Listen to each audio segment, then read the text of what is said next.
ये हमारी जीवनचर्या है, दिनचर्या है। नाम जप, वाणी गायन, ये हमारा जीवन है। हम इससे दावा नहीं पेश कर सकते कि आपको मिलना है। प्रभु किसी बात के बस नहीं है। वे सर्वतंत्र स्वतंत्र हैं, प्रेमाधीन हैं। हाँ, इसके सहारे हृदय में प्रेम स्फुरित हो जाएगा उनकी कृपा से, और प्रभु प्रेम के अधीन हो जाते हैं। ये सब भी अभी जो हो रहा है वह केवल प्रभु के भरोसे से ही है। प्रभु का आश्रय हृदय में लिया हुआ है, उससे ही है। दूसरा इसका कोई नहीं है। आपको लगता हो तो आप देख लें, लेकिन ऐसा गुरुजनों से सुना है कि हमसे जो भी कुछ बन रहा है प्रभु करा रहे हैं। यदि अभी हृदय में एक बात आ जाए कि मैं इतना नाम जप करता हूँ या वाणी पाठ करता हूँ, या ऐसा कुछ भी ऐसी वृत्ति अंदर आ जाए, तो आप स्वयं अपने को देखना। यदि एक नाम लेकर दिखा दो, एक क्षण भी अपने चित्त को प्रभु की ओर कर लो, जहां अंदर ये बात आ गई कि मैं कर रहा हूं। इसीलिए सारी बात आश्रय से बनती है। हृदय की स्थिति आश्रय से बदलती है, और आश्रय कैसी भी परिस्थिति हो, हम अपने आराध्य देव के चरणों के स्मरण से उनके भरोसे को छोड़े ना। बस ये बहुत जल्दी हृदय में स्थिति भक्तों की कृपा से आ जाती है। इसका दूसरा कोई उपाय नहीं। नारद जी से पूछा गया कि भक्ति पाने का उपाय क्या है, कैसे इसको पाया जा सकता है? महासंग, महापुरुषों का संग, एक शब्द में। रघुगर जी ने जब श्री जड़ भरत जी से प्रश्न किया कि आपके हृदय में जो स्थिति है वह कैसे प्राप्त होती है, बोले केवल महापुरुषों की चरणों का अभिषेक जब तक नहीं किया जाता तो ये जो स्थिति मुझे प्राप्त है ये प्राप्त नहीं हो सकती। प्रहलाद जी महाराज से भी जब पूछा गया कि तुम्हें ये सब कैसे प्राप्त, क्या क्या साधन, बोले केवल प्रभु की कृपा। प्रभु के कृपा हुई तो उनके प्रेमी जनों का संग मिला, उनकी कृपा हुई तब मेरे हृदय में स्थिति आई। भक्तों की कृपा। आज तक जिसे भी जो कुछ प्राप्त हुआ है सो जानहूं सत्संग प्रभु, अर्थात एक ये सत्संग और महापुरुषों का संग, उनकी आज्ञा का पालन। यदि आप आज्ञा पालन में है तो निरंतर सत्संग में ही है। आचार्य चरण कह रहे हैं, तन्ही राख सत्संग में मन ही प्रेम रस भेव। एक तो ये प्रकट में सत्संग और निरंतर आज्ञा का पालन, जो गुरुजन जो हम सुनते हैं बस उनका, इससे हमारे हृदय में स्थिति आ जाती है। कैसी भी परिस्थिति हो हम अपने आराध्य देव से दूर ना हो।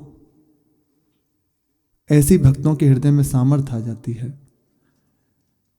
कि वे दोनों पक्ष स्वीकार कर लेते हैं। बहुत अनुकूलता का तो ये भी मेरे प्रभु का है, वे कहते हैं एक भुजा है, और घोर प्रतिकूलता आ रही है, बोले ये भी मेरे प्रभु की दूसरी भुजा है। तो मेरे प्रभु अपनी दोनों भुजाओं से मेरा आलिंगन कर रहे हैं। तो भक्त कभी विचलित नहीं होता, क्योंकि प्रत्येक परिस्थिति में उसे अपने आराध्य दिखाई देते हैं। मांगा है भक्तों ने कि प्रभु मुझे कुछ नहीं चाहिए, आप मेरे ऊपर एक कृपा कर दीजिए कि जितने भी संसार के दुखी प्राणी हैं, जितना भी कष्ट पा रहे हैं, उन सबके हृदय में बैठकर उन सबका दुख मैं भोगूं। मुझे कुछ नहीं चाहिए। क्यों? क्योंकि मेरे पास आपके चरणों की अखंड स्मृति है, और जिसके हृदय में अखंड स्मृति जागृत हो जाती है वे इन किसी भी तरह किसी भी बात से विचलित नहीं हो सकता, हर समय आनंद में डूबा रहता है। ये भक्तों की कृपा से ही। प्रसंग चल रहा है श्री मीरा जी का, उसी में श्री जीव गोस्वामी जी का पावन चरित्र चल रहा है। श्री नावाजी महाराज कहते हैं, संदेह ग्रंथि छेदन समर्थ, रसरास उपासक परम धीर, श्री रूप सनातन भक्ति जल, जीव गुसाई सर गंभीर। ऐसे समय महापुरुष। एक बार की बात है, कल प्रसंग सुना कि कैसे इनका गृह त्याग हुआ और कैसे वृंदावन आए। वृंदावन आकर श्री रूप जी के चरणों का आश्रय लिया और उनकी प्रदत्त उपासना में अपने चित्त को लगा दिया।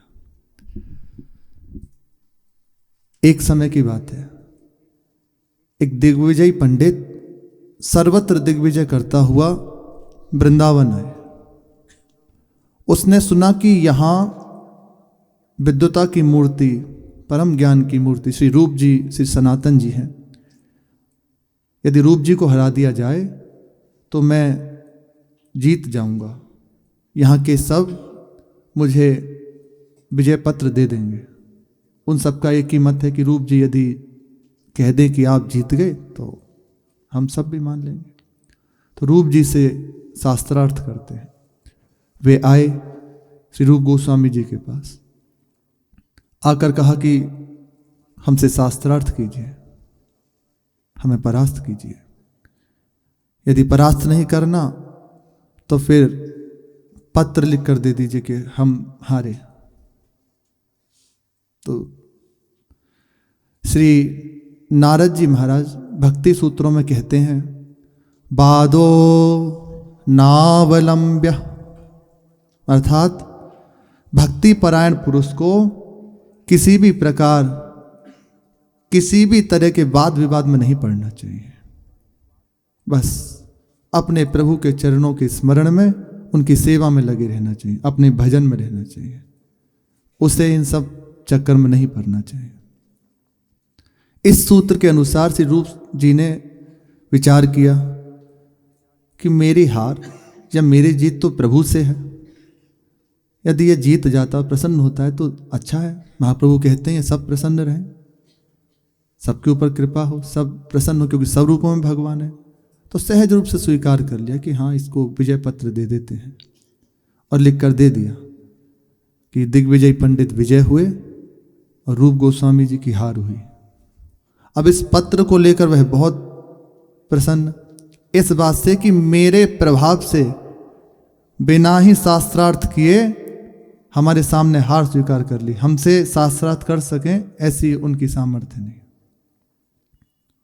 ये बात वह टंका बजता है ना, जैसे विजय पत्र हुई तो जब वो चलते हैं तो पूरा उनका काफिला होता है, तो उसमें जय हो करते हुए, और वहाँ जय घोष हो रही थी कि रूप गोस्वामी जी से दिग्विजय पंडित विजय हुए, रूप गोस्वामी जी की हार हुई।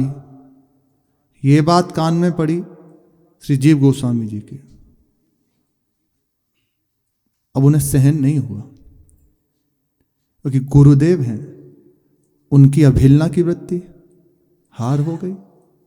तत्काल रोका और कहा, तू कुछ क्षण मेरे सामने रुक जा। तू जिनकी बात करता है, मैं उनके चरणों का छोटा सा दास हूं। तो कुछ क्षण मेरे सामने टिक जा तो मैं जान जाऊंगा। हाँ, बाद में इस विजय का डंका पीटना, पहले तू मेरे से शास्त्रार्थ कर, फिर कुछ ही क्षण रुक। ऐसे बैठे और कुछ ही क्षणों में उसे परास्त कर दिया। अब उसी से कहा, बोल। श्री रूप गोस्वामी जी की विजय हुई और दिग्विजय पंडित की हार हुई। ऐसा ही किया। ये सब भगवत प्राप्त महापुरुष स्रोत है, और उन्हें सरस्वती सिद्ध हैं, जिव्या पर सरस्वती जी विराजमान है। पर सरस्वती जी भी जहां से प्रकट हो रही हैं, वे प्रभु उनके हृदय में विराजमान हैं कुछ ही क्षण, और वहां से विजय पत्र। उन्हें इन सब बातों से कोई मतलब नहीं। अब ये बात कान में पड़ी श्री रूप गोस्वामी जी के, जो ही कान में पड़ी, अब उनको बहुत क्रोध हुआ। जीव गोस्वामी जी जब प्रणाम करने गए तो कहा, तुमसे एक ब्राह्मण का इतना भी सहन नहीं हुआ सम्मान, उसकी इतनी बात भी सहन नहीं हुई, जाओ मैं तुम्हारा त्याग करता हूं, मेरे सामने मत आना। कोई अपराध नहीं है और ये होना ही चाहिए।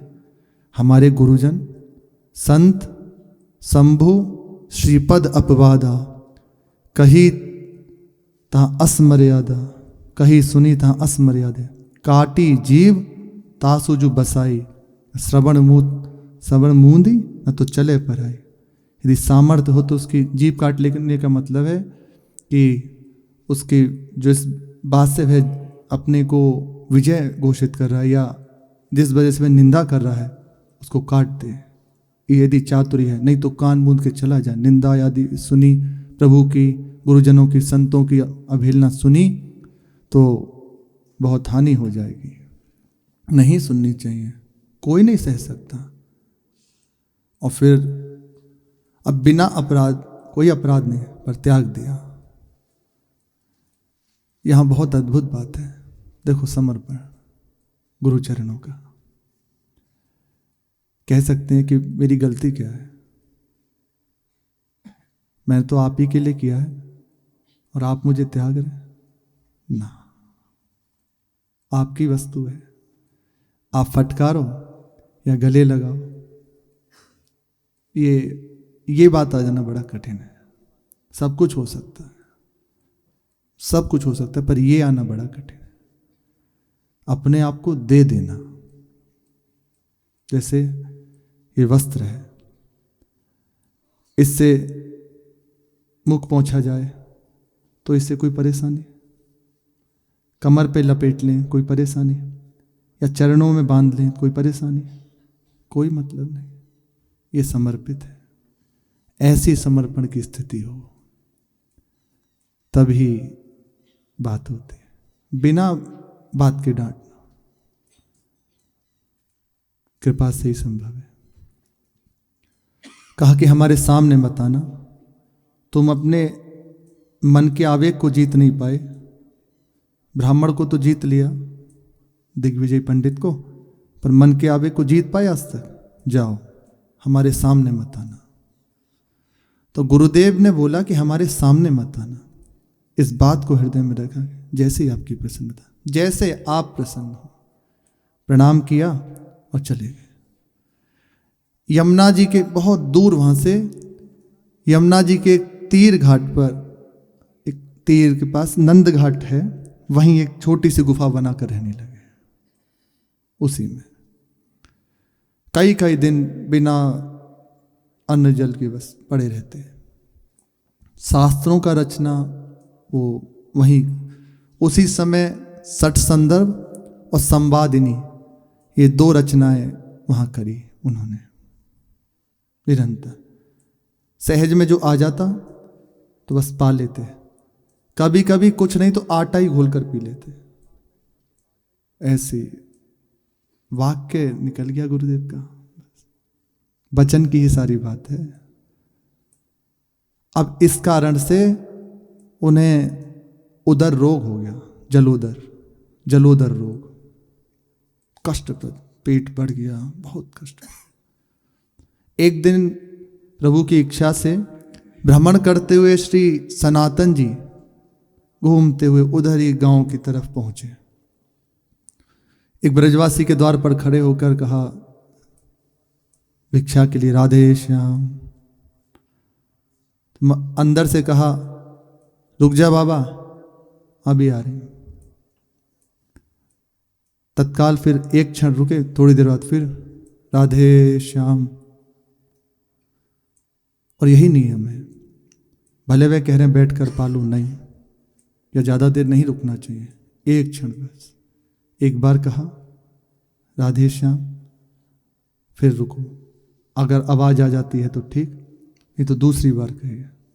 दूसरी बार में उनकी जो भी आती है वापसी बात, या तो ले आती है या कहें रुको थोड़ी देर बना रही हूं, नहीं रहना चाहिए। राधे श्याम कहते हुए निकल जाओ, यही कह रहे हैं। दूसरी बार फिर कहा तो मैया जो अंदर थी वह आंगन लीप रही थी।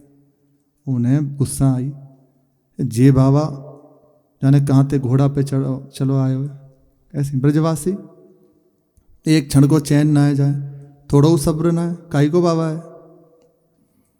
बहुत गुस्सा हो गए, इससे तो हमारा बाबा बढ़िया है, कछु ना है तो घोल के ही पी ले आटो, जाने कहाँ ते आया। अब सनातन जी ये तो भूल गए कि मधुकरी लेनी है।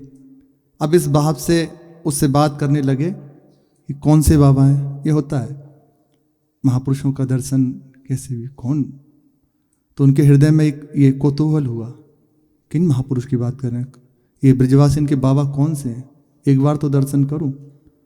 मिले, ब्रजवासिन से पूछी, मैया तुम कौन से बाबा ही कह रही हो? बोले वहां नंद घाट पे रहवे। अच्छा, मधुकरी ली और सीधे अब नंद घाट पहुंचे। वहां जाकर देखा कि वे बाबा कोई और नहीं है, अपने जीव गोस्वामी जी हैं। पूरा वृत्तांत पूछा कि क्या है, पेट बड़ा हुआ, कष्टप्रद शरीर, पूछा ये सब क्या, कैसे, यहाँ सारा वृत्तांत उन्होंने सुना दिया। कहा चलो मेरे साथ। सनातन जी बड़े हैं, हाँ, कहा चलो, लेकिन सठ गोस्वामी जी में रूप जी पहले आते हैं क्योंकि वृंदावन पहले भैया है। कहा चलो मेरे साथ, लिया और सीधे रूप जी के पास आकर कहा कि रूप, महाप्रभु चैतन्य देव के उपदेश तुम्हें याद है? क्या उपदेश दिया था? बोले हाँ याद है, जीवे दया, नामे रुचि, वैष्णव सेवा। जीव मात्र पर दया, नाम में रुचि हो और समस्त संत वैष्णव की सेवा, सबकी सेवा। ये महाप्रभु का उपदेश उनके लिए पहला था। बोले अच्छा, जब समस्त जीवों पर दया करने के लिए आज्ञा महाप्रभु ने करी, फिर इस जीव पर इतना रोष क्यों? नाम भी जीव, और फिर रूप जी चुप हो गए, कुछ कहा नहीं। और सनातन जी ने ऐसे इशारा किया तो रूप जी के चरणों में साष्टांग लौट गए, उठाए और हृदय से लगा। अद्भुत महापुरुष। फिर उन्हीं की कृपा दृष्टि से वह जलोदर रोग भी ठीक हो गया, बहुत पेट बढ़ गया, वह उन्हीं की कृपा से ठीक हुआ। ऐसे अद्भुत महापुरुष।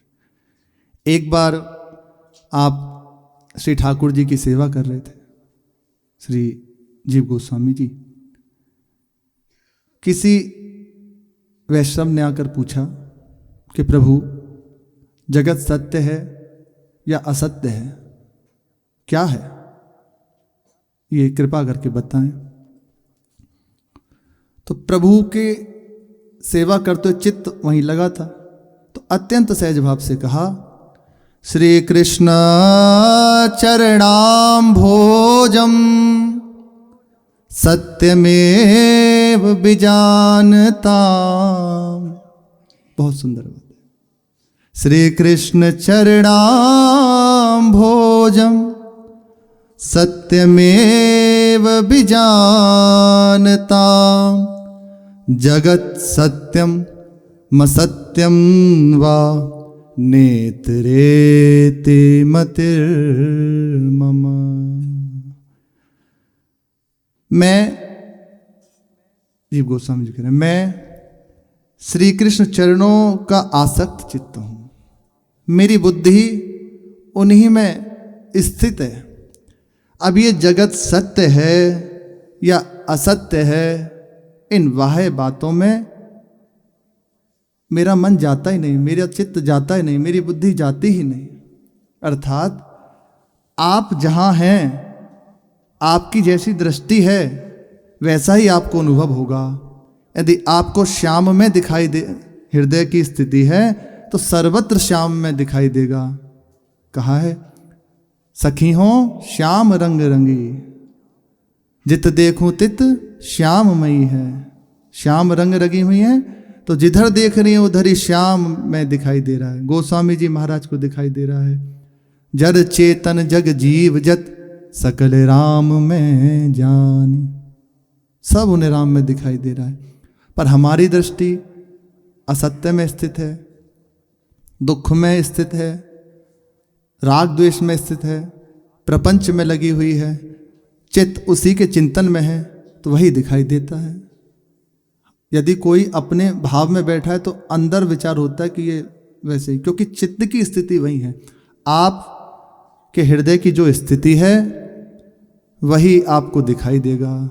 यदि आप प्रेम से लबालब हृदय से परिपूर्ण हैं तो सर्वत्र आपको प्रेम में ही दिखाई देगा, और ऐसा नहीं तो सर्वत्र आपको दुख में दिखाई देगा। हर चीज दुख देने वाली हो जाएगी। वास्तविक ऐसा ही है। यदि प्रभु से जुड़े नहीं हैं तो प्रत्येक चीज दुख देने वाली हो जाती है, और प्रभु से जुड़ गए, प्रभु की प्रसन्नता के लिए जीवन हो गया, तो सब कुछ सुख देने वाला हो जाता है। अब देखो, यही तो वस्तु है, यही, इसी से संसारी बातें सुनो, मलिन हो जाओ, दुर्गति को प्राप्त हो जाओ, और यही परम पद में स्थित कर देगा। जो भी खान पान वही है, प्रभु को अर्पित हो गया और उसको पा रहे हैं तो आनंद बढ़ा देने वाला हो गया, हृदय में निरंतर प्रसन्नता प्रदान कर देने वाला हो गया, प्रभु को हृदय में विराजमान कर देने वाला हो गया। और वही बस बिना अर्पित किए जो खा रहे हैं, उनकी दशा पाप, स्वयं भगवान के पाप को खाते हैं, नरक की यात्रा उनकी तय हो जाती है, नरक के लिए दौड़ पड़ते हैं। ऐसे तो श्री जीव गोस्वामी जी ने कहा, मेरी बुद्धि श्री कृष्ण चरणों में आसक्त है। इस जगत सत्य है अथवा असत्य है, इसमें मेरी मति नहीं जाती। इन बाह्य विषयों में मुझे कोई मतलब नहीं। ऐसे अद्भुत महापुरुष, इसीलिए श्री नाभाजी महाराज ने आपको संदेह ग्रंथि छेदन समर्थ कहा। आपकी नित्य लीला में नाम श्री बिलास मंजरी, इनका श्री जी की समीपता, सहचरी नाम जो मंजरी नाम है बिलास मंजरी। स्वर्ण केतकी के समान आपके शरीर की आभा, शोण पुष्प के समान रक्त वस्त्र धारण करते हैं। प्रिया प्रीतम के शरीर में विविध अंगराग और आंखों में अंजन लगाने की सेवा है इनकी। श्री रूप जी और श्री सनातन जी के बाद आप ही श्रीमन माधव गौड़ेश्वर संप्रदायाचार्य के आचार्य पद पर स्थित हुए। इनकी जब ख्याति सुनी, मीरा जी इन्हीं के पास दर्शन करने गई और प्रार्थना करी कि हमें दर्शन हो जाए। शेष चर्चा आगे। श्री राधा वल्लभ लाल की जय।